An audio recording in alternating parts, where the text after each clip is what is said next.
All right.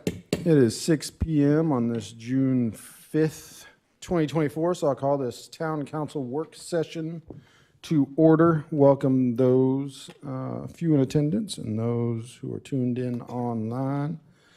Ms. McKay, can we have a roll call, please?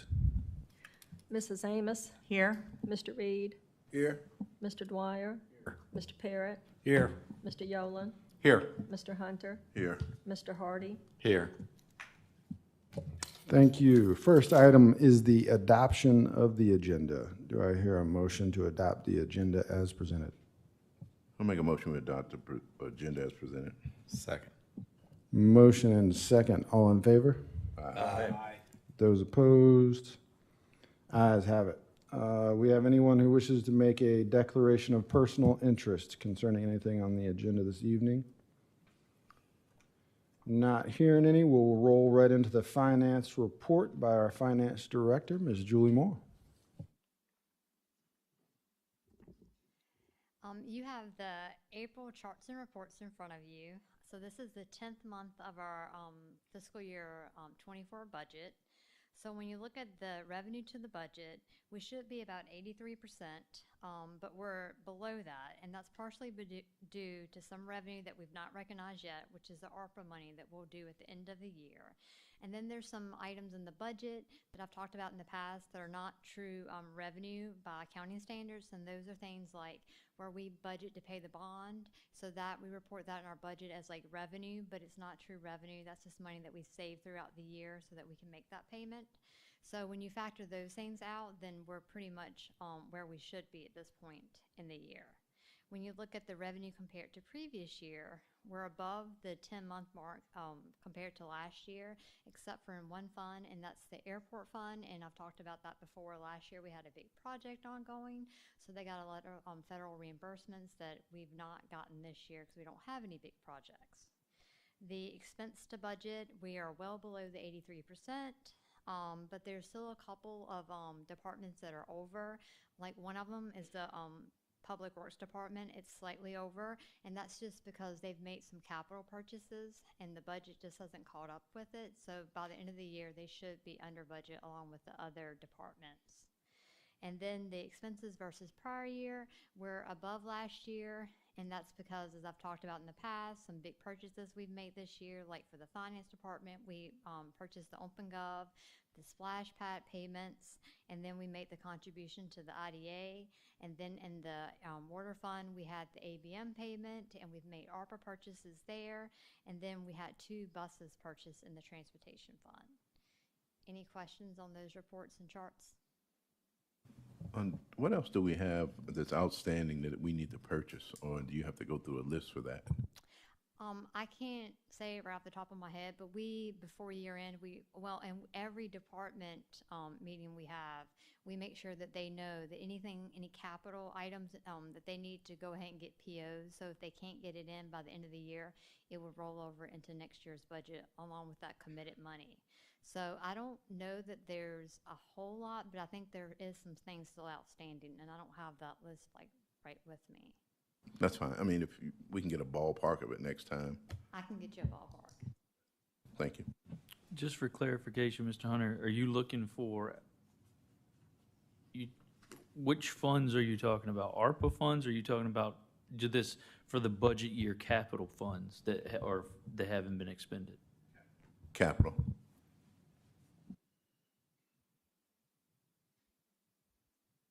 Any other questions for Ms. Moore? All right.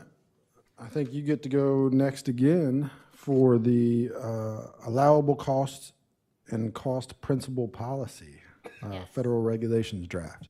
So a couple weeks ago, I went to the VGFOA conference, and I sat in on one of the classes, and it was on single audits. And one of the things that they pointed out was that you were supposed to have a written allowable cost policy. In a lot of localities, they do it grant by grant, but you can do like a generic one. So we took the uniform guidance and created a very generic policy so that we can follow it for all of our grants. And it has to be a written policy, and At any time, the auditors could say, let me see your written policy, and we don't want to get dinged for it. So this just follows the uniform guidance. It tells us what we're allowed to spend the money on when we get the grant money, and it's basically based on the grant document. And then when we submit reimbursements, how that's handled. And then if for some reason we have items that are not allowable, how we would treat that. So it's just an overview of how we handle those items. But it's not something that we don't already do. No, we do these things. We just need it to be written. So, We're just crossing Ts and dotting Is and yes. putting it down. Any questions concerning that policy at this time? Not here. Thank you, Ms. Moore. All right, next up is discussion we've done this in work session previously, then we've talked about it in a council meeting, and then we dropped it back into work session. Ordinance number 228 regarding parking meter division amendment, and this is concerning parking fines for anybody in the public who may be watching at home or viewing this later. Parking meters, that whole discussion has happened previously, vote happened previously in conjunction with an ABM project that we talked about for over a year. And so this is strictly about fines and whether or not there's an increase in fines. We had some community members attend last council meeting at the public comment period and voice some of their concerns on the fine increase. And so we dropped it back into work session to have a discussion about it. I know there's been some discussion about whether or not council elects to increase the fine at all or to do so in an incremental fashion. And I would open the floor for that discussion. Mr. Mayor, can I time. just Yes, sir. can I clarify one thing? It is, the discussion has been around fines, but this ordinance is actually adjusting some of the outdated language as well of other things about the parking meters. So True. the main discussion has been about fines. I don't want anybody to think it's just about that, but there are some other language changes. That's a valid point. And if we were to change that parking fine structure, we would have to kind of debate whether or not we pull that out separately and move forward with some of the other components. Yeah, I would suggest that we just do it all at one time. I mean, wait until we can have an agreement on all of it so that we go and make these changes to that article and chapter all at one time. Okay. Well, I think the main contentious point was about the actual fine itself. The rest of it, I think everybody was relatively on board with. And the time limit. Right. We were talking about that. Time limit, yes. The discussion on whether or not it would be a matter of postmarked, if it was mailed, I think was of importance. And as opposed to just getting it in within 2 weeks. And the bump, and whether or not there would be a bump. Changing it to 30 days instead of 15 was my request. So we're looking at, just so everybody's on the same page, no pun intended, but it is on the, if you printed it out, it's on the second page. It's section 15-130, I believe, and you're looking at section B of that. It says each officer shall attach, and it says each such owner may, within 15 days of the time when such notice was attached to such vehicle, pay to the finance office a penalty for and in full satisfaction of such violation. And so you want to change, it's another area in there, it says failure within 15 days. It refers to 135, which is where the charge increases. Right, Twice the 135B. 130B, 15-130B. So you're looking to change those 30. two items to 30. Correct. And Donald had said this too, and my thought is can we add the language of postmarked? Because I mean, we all know that there's a lot of people that are, thank goodness we have them shopping from out of town, and they may not be able to come by the finance office on a Saturday when they get a ticket, and they're gonna mail it. And then, right, because they're not open. But I mean, and if they mail it, we all know how horrible the mail is these days. It just, then it's not here, it's everywhere in the country. It's just slow. And at least the language is there. I'm sure that they're a little bit lenient on that stuff if it's a few days after, but I think the language needs to be there to allow it. I think this is a good idea. Just throw in the language saying, as long as it's postmarked by the due date, then we'll accept it. There won't be any additional penalties.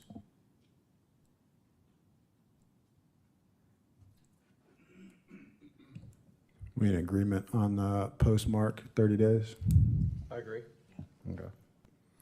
I think the next item of contention was the amount of said fine.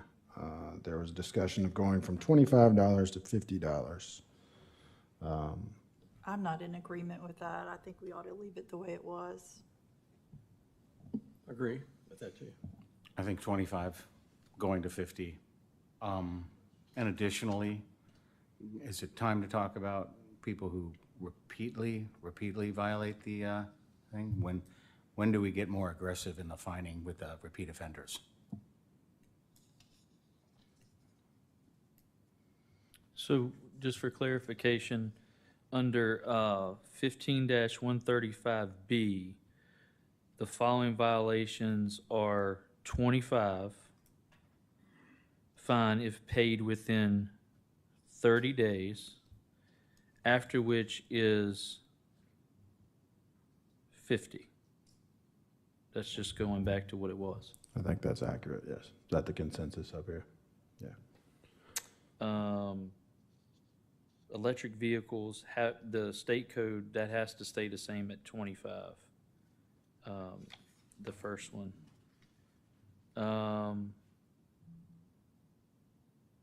Would that one also have to say postmarked by 30 days after the date of the fine? Well, I mean, just to be, It's in the, it's It's in the other one? previous- Okay, yeah, cool. I can change the other one.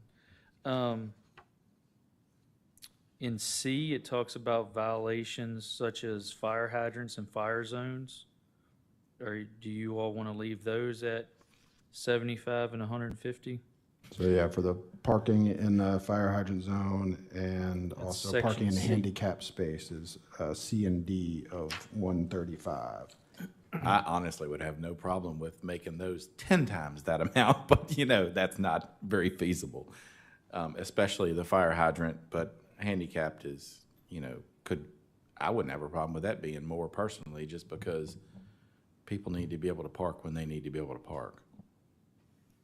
Do you have any ideas, or can you give an idea of how often those types of tickets come into play, as opposed to just regular parking violations? How often we actually cite people? Nope, okay.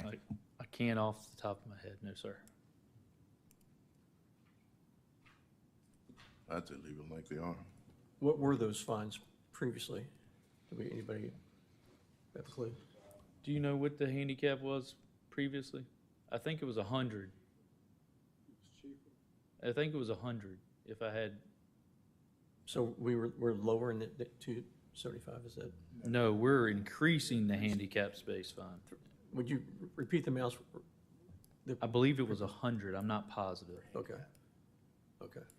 But we're increasing it, we want to increase it to, 150. After the 30 days, right? No, 150. After the 30 days, we go to 200. I think it's a good idea. I think that's fair. Sounds like that's good.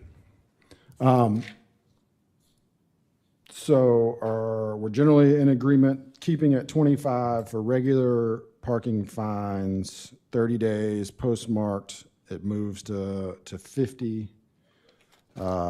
Currently bumping or keeping the fire hydrant at 75, going to 150 after 30 days, and then parking in a handicap is being raised to 150 and going to 200 after 30 days.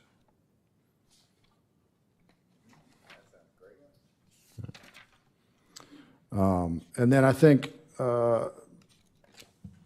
Councilman Yolen's discussion on how to rectify the collection of tickets, like an increased collection of unpaid tickets. If we can, I know you guys are working on potentially like a system there, and I think as long as that gets brought back to us at some point. No, that's an E already. Those that have 3 or more unpaid, otherwise unsettled parking violations or citations,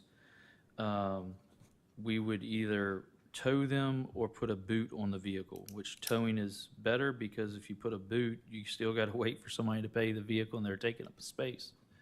So if we tow it, it's at their expense, and they can't get, until they pay their parking fines, they can't get their vehicle back. Is that punitive enough? And I just want to be clear here. I'm thinking about addressing repeat offenders, people who do this 3-4 times a year, even more.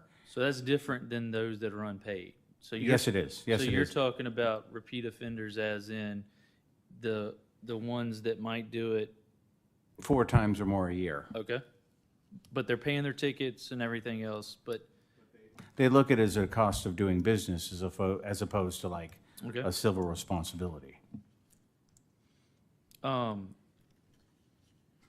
We can add a section, I could do F or change E to F and put F in, or E, a new E, that says the language that has that those that receive more than, you give me the number, 4, 5 parking citations within a calendar year, beginning in January of each year,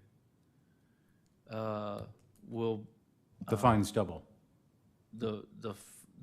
any other parking violations double in cost. But wait, are they paying their tickets though? Yes, they're paying their tickets, but I'm saying if they're just, if they're abusing the system, if they're using it as a cost of doing business.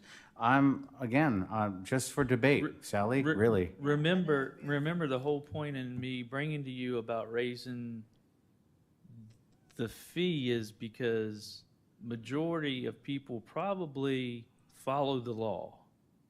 It's the repeated offenders that are the problem and the ones that don't pay.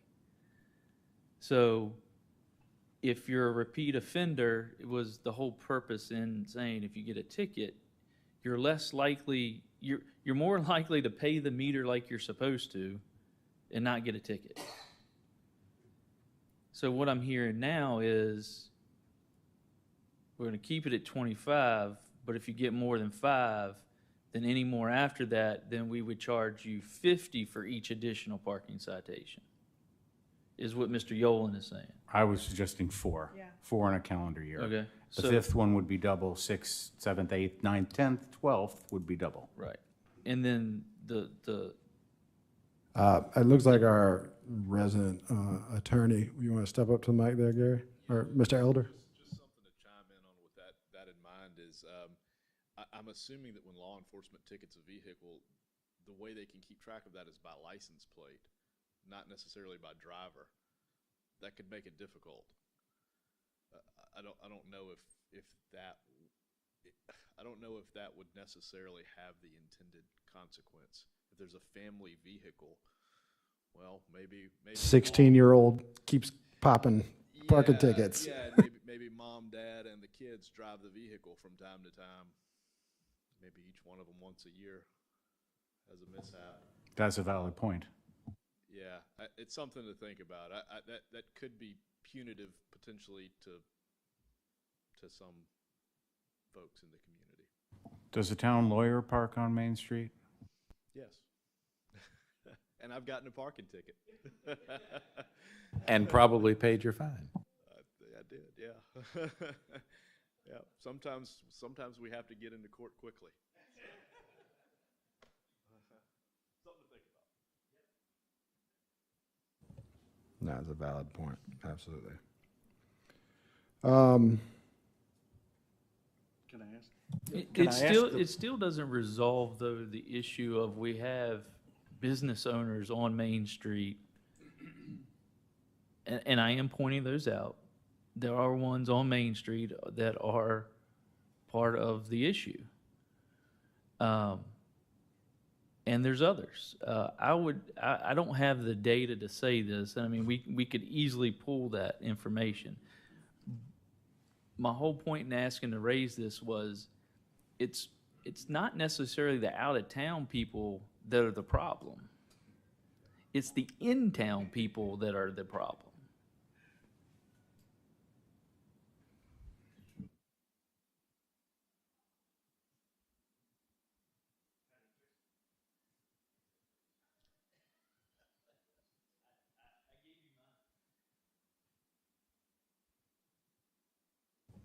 I'm just throwing this out, and not trying to put the downtown partnership in the policing business, but perhaps a letter from downtown partnership just say, hey, you know, how about being a little more considerate for others who need parking spots?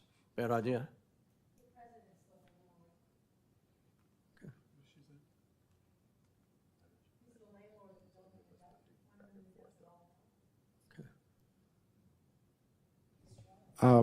I think, one, there's plenty of, we've got, this goes back to all these parking issues. We have 6 free parking lots in downtown.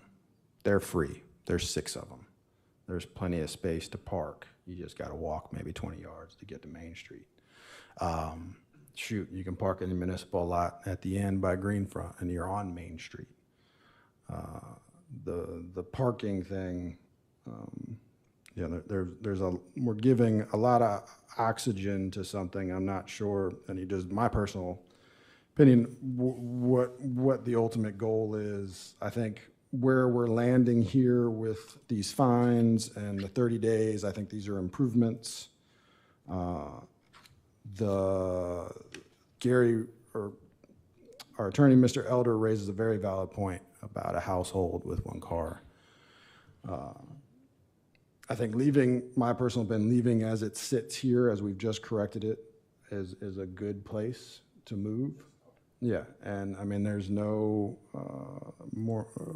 there's no reason we can't amend it again later if we choose to do so, if we see it continue to be an issue. I think the issue has been raised enough, it's hit the papers enough, we've talked about it enough, that it's in people's minds.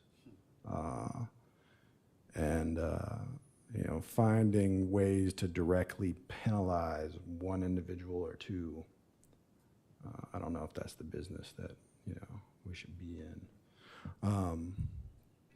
That's just my 2 cents. And if everybody was in agreement that we move forward with the corrections made, we can move forward with the corrections made and bump this into council meeting next week.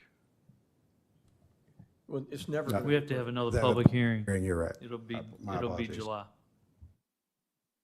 It's never going to be perfect, no matter what we do. But if we err on the side of generosity, I think that's the way to go. We good?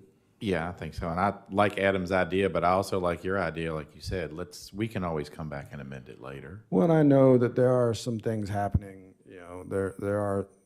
I know Chief has been looking at ways to catalog repeat offenders, and if some of that technology is available and is useful and proves to be applicable, I think the subject will come up again, and we can have it at that time.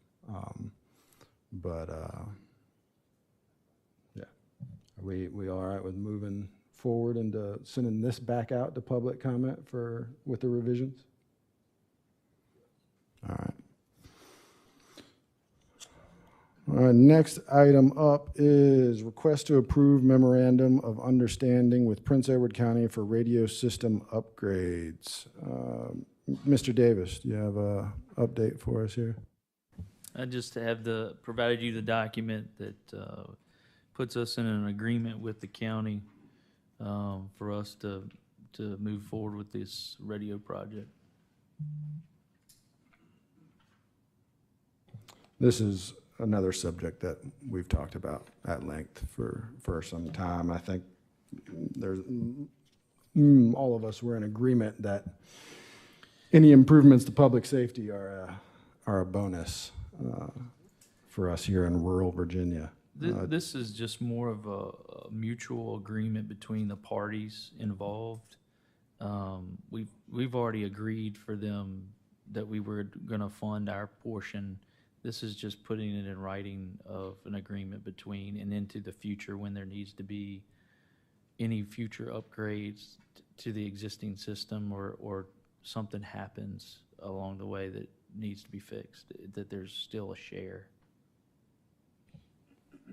Do we have any discussion at this time regarding no, good.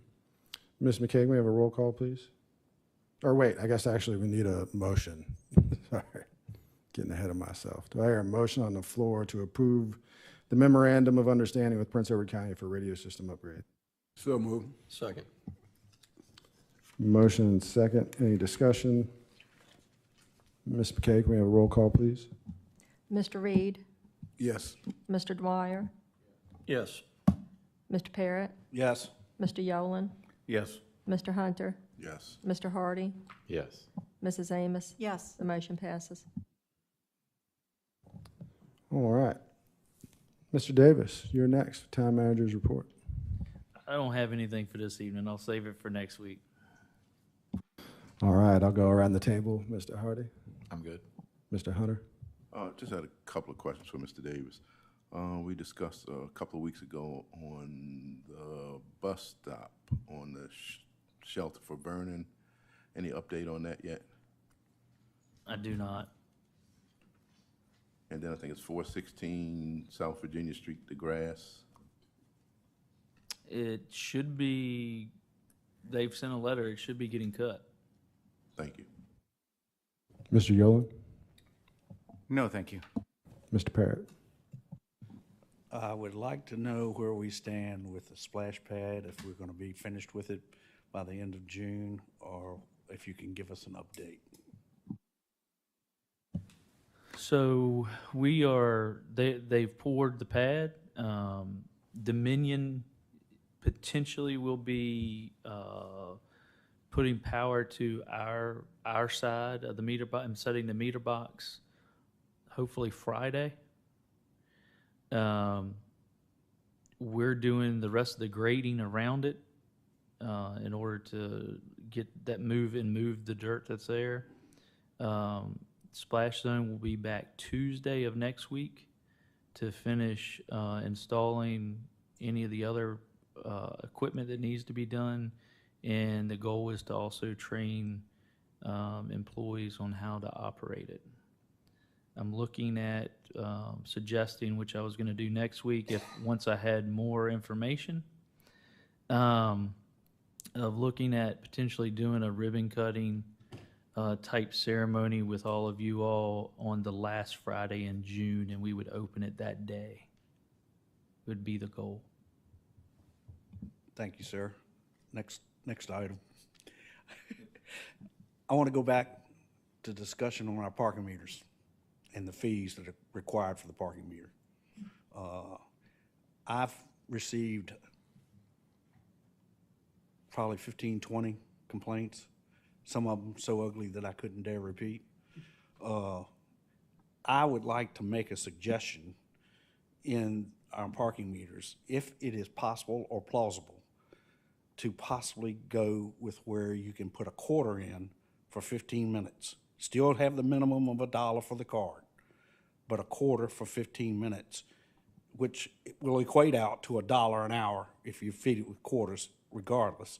But it gives the person the option of a 15-minute option for a quarter versus a minimum of $1 for an hour being the only thing available to them. And I just wanted to hear other people's comments or thoughts about it.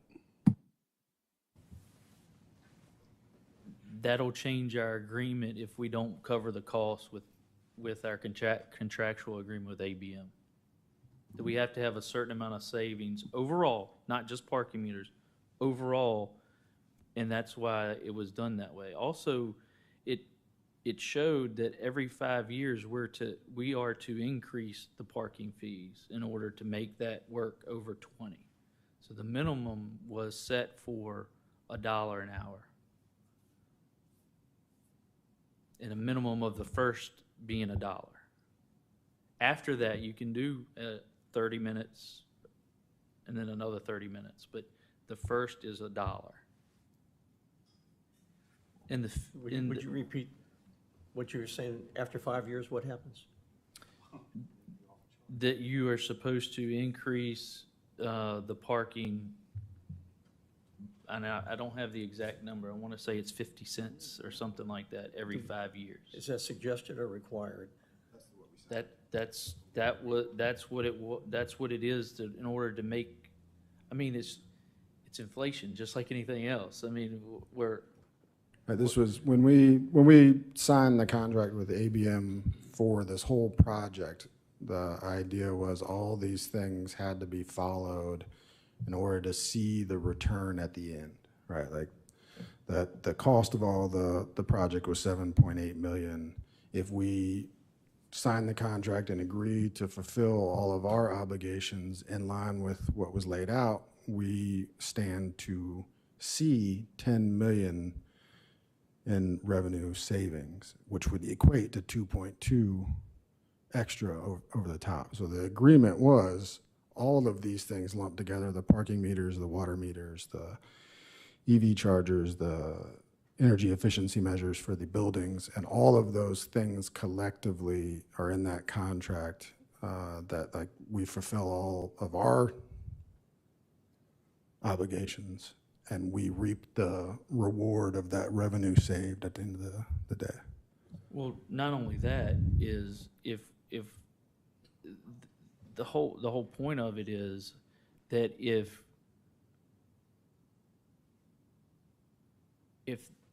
we don't make that savings, they're obligated to pay us. But if us not getting those savings is because of our inaction, then they're not going to pay us. But they would just not be paying us the proportional, none of the 2 million? All of that equals the savings. So I can't say that if one is different than the other, then, that they won't. But at the end of the day, for the year, they'll look at it after this first year, after everything's been implemented. And we've got to have overall the savings for that year.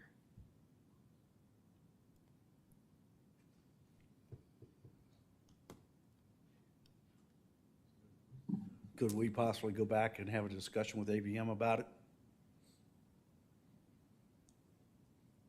I can ask them. But I Just- mean, And I'm just asking. I mean, it's I don't know. I mean, we've already signed the agreement, and that was part of the calculation for this, of how it was figured. I don't know how you can change that. I mean, I'll tell you. merely asking I'm because, asking as well with I'm Tommy. merely asking because I've caught a lot of grief. I mean, a lot of grief. And I'm just asking. I'm not asking us to change it. I want to discuss it, and if y'all want to go with it, that's perfectly fine. I'm good with it. But I feel like with the number of complaints that I've received, that I have to at least voice the choice. Possible. I think the first item, So can I ask this question? well, Why does somebody get penalized by paying a credit card and they have to pay $1, but somebody that uses a coin doesn't? That's not fair.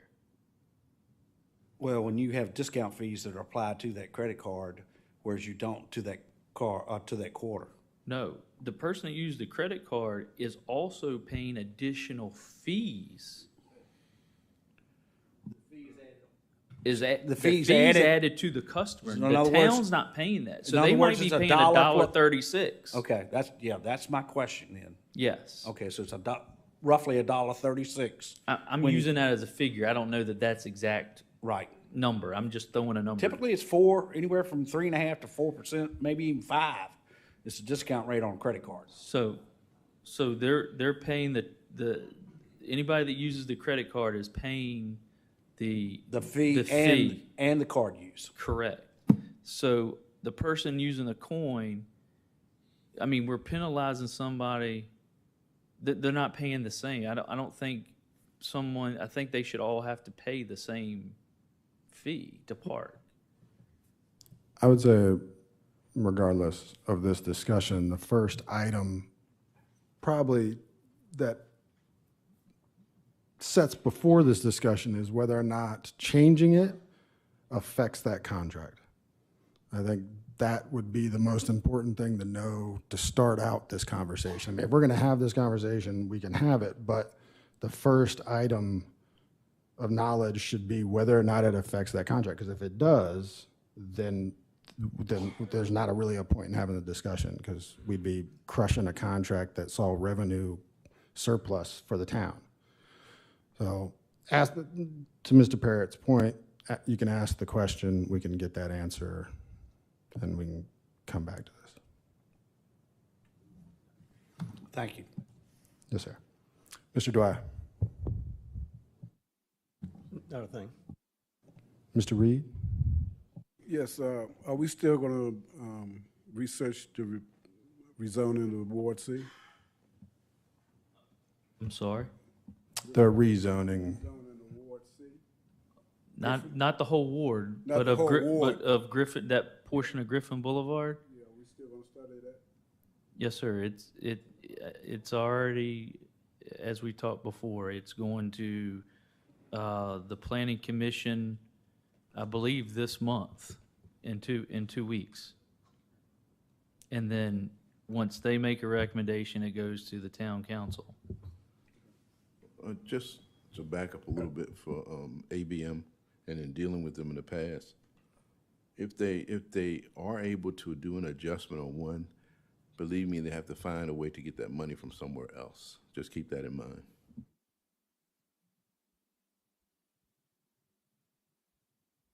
Ms. Amos?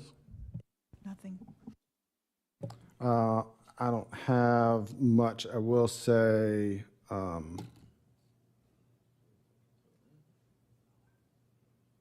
it's been an interesting mental exercise to go through this parking situation.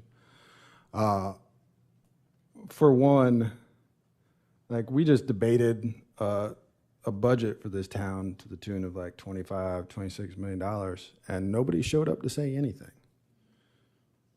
And then as soon as we talk about, or no, actually, we didn't even, like, we talked about raising this parking situation from 50 cents to $1 an hour for a year. I sat in this meeting at this microphone and several times said, it's going to be interesting when it actually happens. Mr. Davis, make sure you let us know when the meters actually start getting changed, because that's when we're going to hear from folks.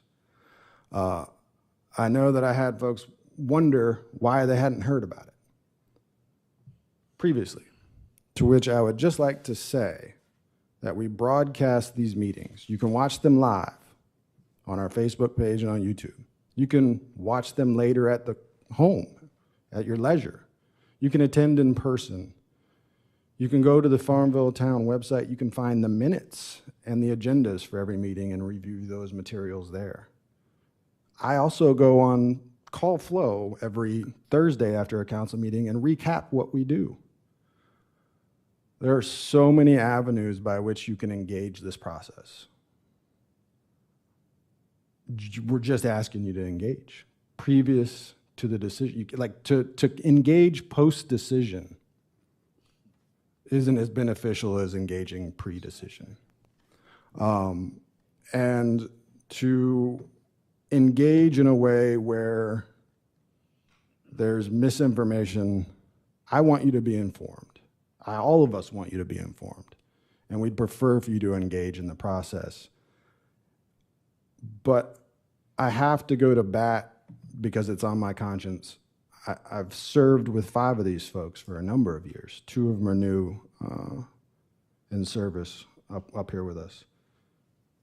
But these are people in your community who are giving their time to this process, right? Like, they actively engaged and participated in this process. If you have something you want to say, there's lots of ways to contact us. My cell phone's listed on the town website. People call it all the time and are shocked that the mayor actually answers the phone and it's my cell phone. Like, that's dangerous, but it's the reality. We're in a small town. Like, there's lots of ways to contact us.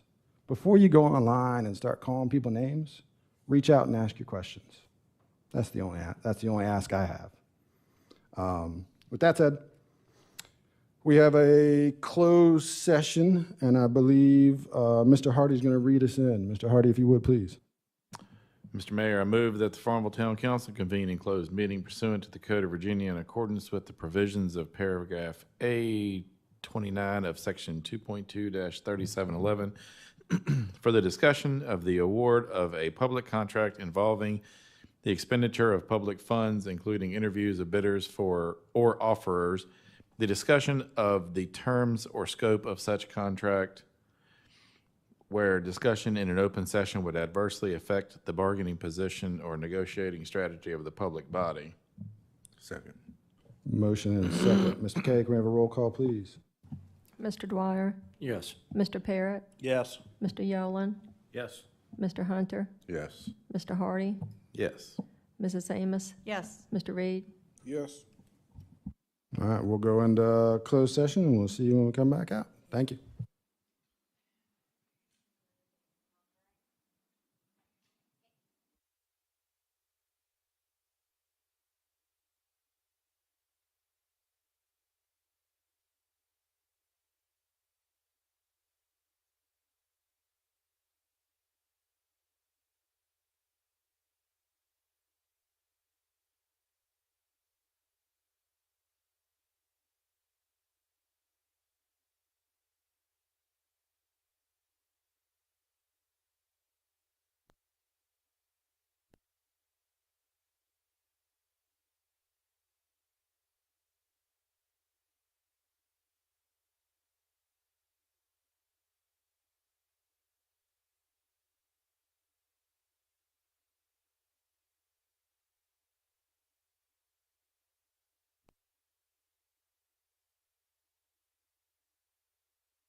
All right, we are all back in attendance. Mr. Hardy, will you read us out of close, please, sir? Whereas the Farmville Town Council has convened a closed meeting on this date pursuant to an affirmative recorded vote and in accordance with the provisions of the Virginia Freedom of Information Act, and whereas Section 2.2-3712 of the Code of Virginia requires certification by the Farmville Town Council that such closed meeting was conducted in conformity with Virginia law. Now therefore be it resolved that the Farmville Town Council hereby certifies that, to the best of each member's knowledge, only public business matters lawfully exempted from open meeting requirements by Virginia law were discussed in the closed meeting to which this certification resolution applies, and only such public business matters as were identified in the motion convening the closed meeting were heard, discussed, or considered by the Farmville Town Council. Second. Motion and second. Ms. McKay, can we have a roll call, please? Mr. Parrott, Yes. Mr. Yolen, Yes. Mr. Hunter, Yes. Mr. Hardy, Yes. Mrs. Amos, Yes. Mr. Reed, Yes. Mr. Dwyer. Yes. All right, if there's no other business to come before us, entertain a motion to adjourn. So moved. Second. Motion and second. All in favor? Aye. Those opposed? Ayes have it. Thank you.